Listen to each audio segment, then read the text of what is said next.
பிரியமானவர்களுக்கு வணக்கம். Welcome to Bharathi positivity. இன்றைக்கி நம்ம என்ன பார்க்க போகிறோன்னா, கடன் எனும் போதை வேண்டாம். ஒரு சில மனுஷங்களோட வாழ்க்கையை பார்த்தீங்கன்னா, அவங்க வாழ்க்கையே எதில் மூழ்கி கிடக்குன்னா கடனில் தாங்க. காருக்காக கடன், வீட்டுக்காக கடன், ஃபோனுக்காக கடன், பொழுதுபோக்குக்காக கடன், காது குத்தா கடன், கல்யாணமாக கடன், படிப்பு ஃபீஸுக்காக கடன், இப்படி எல்லாத்துக்கும் எதுக்கெடுத்தாலும் கடன் வாங்குறத தான் சிலர் வாடிக்கையாக வச்சுருக்காங்க. கடன் எடுக்கிறது ரொம்ப ஈஸிங்க.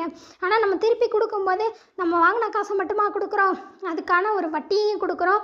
அது நம்மளோட அமைதி, அப்புறம் நம்மளை சுற்றி நம்மளோட உறவுகளோட நிம்மதி எல்லாத்தையுமே கெடுக்குது. கடன் ஒரு போதை மாறிங்க. குடித்தா மட்டும்தான் போதை ஏறுமா? கடன் வாங்கினாலும் போதை தாங்க. அது இன்றைக்கி சுகமாக இருக்கும். படி இன்றைக்கி ஏதோ அந்த கடனை வாங்கி இந்த தேவையை தீர்த்துட்டோம் அப்படின்னு நினப்போம்.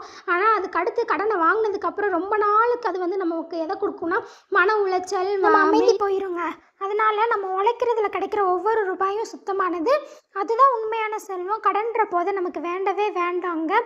ஏன்னு பார்த்தீங்கன்னா, எங்களுக்கு தெரிஞ்ச ஒருத்தர் 50,000 மீட்டருக்கு வட்டிக்கு வாங்கிட்டு 1,00,000 ரூபாய் திருப்பி கட்டுனாங்களாம். 50,000 ரூபாய்க்கு 1,00,000 ரூபா வட்டி. அப்போ எவ்வளோ வேகத்தில் மீட்டர் வட்டி ஓடி இருக்குன்னு பாருங்கள். நம்ம பிள்ளைங்க, நம்ம மனைவி எல்லாரும் அவங்களோட சுயமரியாதையை இழந்து கடன்காரங்க முன்னாடி அந்த பேச்செல்லாம் கேட்குறதெல்லாம் கண்டிப்பாக நமக்கு வேணுமா? அதெல்லாம் நீங்கள் யோசிச்சுக்கோங்க. வருமானத்துக்கு மீறின செலவு நமக்கு எதுக்குங்க?